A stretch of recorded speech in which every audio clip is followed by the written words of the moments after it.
안녕하세요. CTLTV 김프로입니다. 오늘은 임대사업자를 통해 알아보는 오피스텔 투자에 대하여 영상을 만들어 보려고 합니다. 오피스텔 투자를 통해서 부동산 투자를 적용할 수 있는 임대사업자는 크게 두 가지로 나뉘는데요. 오늘은 그것에 대해서 한번 이야기를 나눠보도록 하겠습니다. 먼저 부동산 투자의 유형에 대해서 이야기를 해보려면요. 크게 네 가지로 나누어 보겠습니다. 첫 번째는 주택, 아파트를 포함한 주택이고요. 두 번째는 상가, 그리고 꼬마 빌딩, 흔히 생각하는 건물이라고 생각하는 것이고요. 세 번째는 토지, 그리고 네 번째는 오피스텔, 이렇게 일단 네 가지로 구분해서 이야기를 해보겠습니다. 하지만 오늘은 임대사업자를 통해서 알아보는 투자이기 때문에 오피스텔에 관하여만 이야기할 거예요. 우선 오피스텔 투자에서 신경 써야 할 부분에 대해서 가장 중요한 것은 저는 입지라고 생각합니다. 흔히들 우리가 얘기 많이 하는 것 중에 내가 좋아하는 곳보다 남이 좋아하는 곳에 투자하라, 이런 말이 있거든요. 오피스텔의 경우는 목적이 뚜렷합니다. 대부분 내가 스스로 사용하는 것보다는 임대차를 통해서 수익을 얻으려는 목적이 더 뚜렷하기 때문에 내가 좋아하는 곳보다 사람들이 좋아할 만한 곳에 오피스텔을 소유하는 것이 더 좋겠죠. 입지란 어떤 게 좋을까요? 오피스텔 투자에서 또는 어떤 부동산이든지 저희는 입지가 가장 중요하다고 생각하지만 특별히 오피스텔은 저는 역세권이어야 한다고 생각합니다. 지극히 제 개인적인 생각이지만 역세권, 그리고 역세권 중에서도 초역세권, 그리고 초역세권 중에서도 초초역세권이 중요합니다. 왜냐하면 오피스텔이 들어선 이후에 시간이 지나면 계속적으로 좋은 입지의 오피스텔이 들어오게 되거든요. 내가 좋은 자리에 자리를 잡았다고 생각하더라도 시간이 지나면 계속해서, 그리고 더 좋은 자리에 새로운 오피스텔이 들어설 가능성이 있기 때문에 시간이 지나도 변하지 않을 만한 좋은 자리에 입지하는 것이 아주 중요하다고 생각합니다. 두 번째는 산업단지 또는 일자리가 풍성한 지역에 적당하게 교통이 불편한 그런 지역에 오피스텔이 있는 것도 아주 좋다고 생각해요. 그래서 특별히 역세권으로서 교통이 좋든지 아니면 일과 주거, 이것이 같이 동시에 일어날 수 있는 그런 곳이든지 이런 곳에 오피스텔을 투자하셔라 라고 말씀드리고 싶습니다. 또한 분양을 직접 받으시는 걸 추천드려요. 매매로 나오는 물건보다는 신축을 한 오피스텔, 그 오피스텔이 향후 가격이 점점 더 상승하고 그리고 임대소득을 계속 얻을 수 있는 가능성이 높기 때문에 저는 이왕이면 구축보다는 신축을 분양받으셔라 라고 말씀드리고 싶습니다. 자, 그럼 오피스텔에 투자하기로 결정하셨다면 다음의 내용에 귀를 기울여 주시기 바랍니다. 제가 임대사업을 할 때 사업자 등록을 내야 되는데요. 두 가지로 낼 수 있다고 말씀드렸어요. 첫 번째는 일반 사업자, 두 번째는 주택임대사업자로 나뉩니다. 자, 일반 사업자는 일반 과세자라고도 얘기합니다. 세금을 내는 거고요. 주택임대사업자는 면세사업자라고도 얘기합니다. 자, 이 두 가지 사업자 등록에서 내는 세금을 구분할 때 여러 가지 세금이 있지만 저희는 이제 부가가치세에 관해서 이야기하는 것이라는 걸 기억해 주셨으면 좋겠어요. 주택의 용도, 즉 주거용으로 사용하려고 하는 경우라면 주택임대사업자로, 또는 주택으로 쓰고 싶지 않다라는 업무용으로 쓰겠다라고 한다면 일반 사업자로 등록을 하시면 되겠습니다.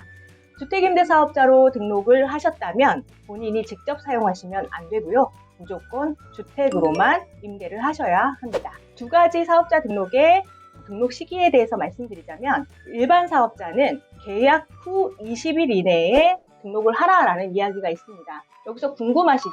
계약 후 20일이 지나면 어떻게 되지? 그러면 나는 사업자 등록을 못하나? 이런 생각을 하실 수 있는데요. 계약 후 20일이 지난 이후에 만약에 등록을 하신다면 등록을 못하는 게 아니라 부가가치세를 환급받지 못한다라는 뜻입니다.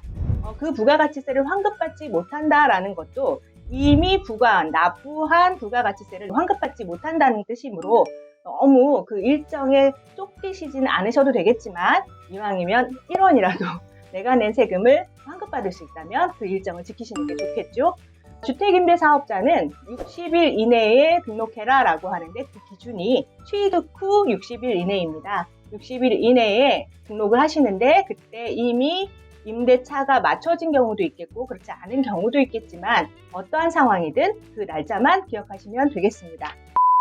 다음은 부가가치세 환급에 대해서 말씀을 드리면 일반 사업자는 아까도 말씀드렸지만 건물분 10%에 대해서 환급을 받습니다. 분양을 받게 되면 건물분과 토지분에 따른 각각의 분양가액이 책정이 되고 그 가액을 합쳐서 총 분양가가 나오게 되는데 그 중에 토지분을 제외한 건물분에 대한 10% 부가가치세가 붙게 되거든요. 그 부가가치세를 환급받는다라고 생각하시면 돼요. 예를 들어 내가 3억짜리 오피스텔을 계약했다. 그러면 부가가치세가 10%니까 3천만 원인가? 라고 생각하실 수 있는데 그게 아니라 그 중에 일부, 예를 들어 3억 중에 한 1,200만 원, 1,300만 원 또는 1,800만 원이 건물분 분양가라면 그것에 대한 10%가 환급받으실 부가가치세라는 것 기억하셨으면 좋겠습니다. 다음은 주택임대사업자는 환급이 되지 않는다는 것. 환급이 되지 않는다는 건 반대로 얘기하면 부가가치세를 납부할 의무도 없다라는 뜻입니다. 따라서 신고할 의무도 없다라는 것 말씀드리고 싶습니다. 다음은 사업자 등록 관청은 그럼 어딜까요? 일반 과세자는 세무서인데 어느 세무서냐 하면 내가 가지고 있는 그 오피스텔이 위치하고 있는 소재지에 관할 세무서. 주택임대사업자는 반대로 그 오피스텔을 가지고 있는 사람, 그 사람이 살고 있는 주소지의 지방자치단체, 그 주소지의 시, 군, 구청의 주택과에 가셔서 등록하시면 됩니다. 내가 가지고 있는 오피스텔이 영등포구에 있다 라고 한다면 일반 과세자는 영등포 세무서에 가셔서 등록하시면 되겠죠. 그런데 그 영등포에 있는 오피스텔을 가지신 분이 마포구에 거주하신다. 그런데 이분이 주택임대사업자로 등록하실 거다 라고 한다면 마포구청 주택과에 가셔서 등록하시면 됩니다. 주택임대사업자를 등록하시는 방법은 또한 렌트홈을 이용하는 방법도 있어요. 제가 다음에 기회가 된다면 렌트홈의 사용 방법에 대해서도 설명드리도록 하겠습니다. 임대사업자로 등록을 하셨다. 그러면 의무적으로 임대를 하셔야 하는 기간이 있습니다. 의무적으로 임대하셔야 하는 기간은 전에는 4년, 8년, 10년 이런 식으로 나뉘었지만 지금은 그냥 다 통일되었어요. 그냥 10년만 기억하시면 되는데요. 일반 과세자도 10년, 주택임대사업자도 10년입니다. 그렇지만 두 가지 아주 큰 차이가 있어요. 일반 사업자는 이 약속을 만약에 지키지 못하더라도 내가 10년간 임대사업을 하지 못하더라도 특별한 과태료나 페널티가 있지 않는데 주택임대사업자는 반대로 그 주택이 10년간 임대주택으로서의 사명을 다하지 못했다. 그러면 페널티가 있어요. 그 한 채당 3천만 원의 과태료가 있다는 사실을 꼭 기억하시기 바랍니다. 주택수에 오피스텔이 포함될까요? 일반 사업자로 등록된 오피스텔은 업무용으로 사용하겠다 했기 때문에 주택이 아니죠. 그러니까 당연히 주택수에 포함이 되지 않을 거고요.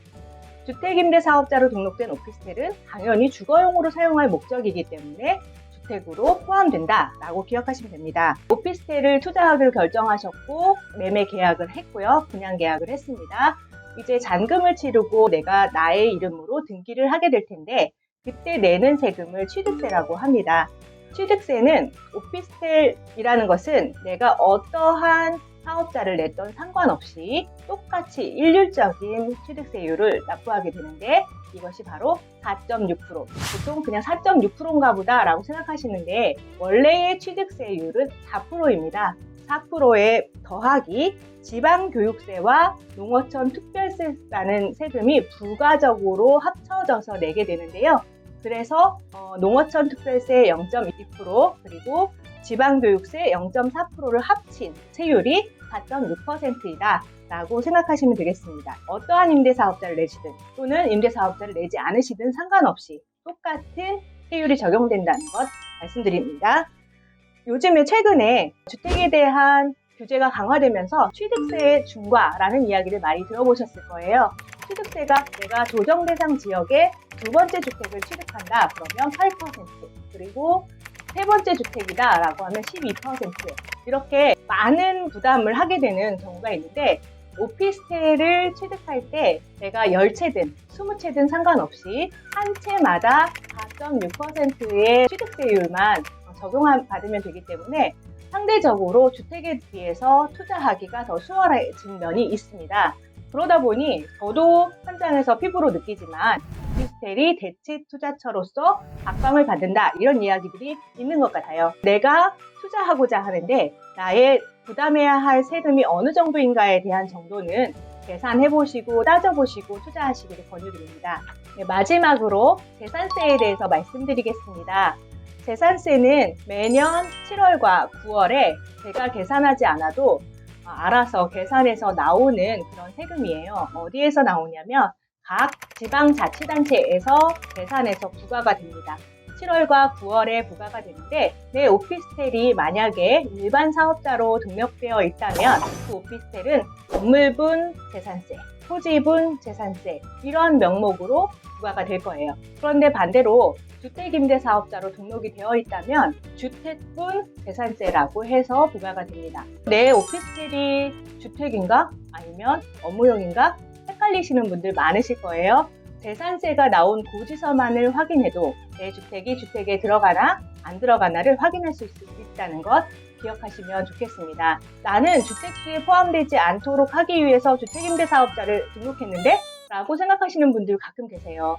하지만 어떠한 세금에 따라서는 최근에도 양도소득세를 계산할 때 나는 주택임대사업자로 등록했으니까 이 주택은 주택이 아니야. 그래서 양도소득세 중과를 피하려고 하시는 케이스가 있었지만 결국엔 주택임대사업자 등록된 주택도 양도소득세 계산 시에 주택수에 포함된다는 사실도 아셨으면 좋겠어요. 오늘은 이렇게 오피스텔을 통해서 임대사업자를 통해서 투자의 절세와 그리고 방법들에 대하여 알려드렸는데요. 다음에는 조금 더 알찬 내용으로 여러분들께 인사드리도록 노력하는 CTL 김프로 되겠습니다. 감사합니다.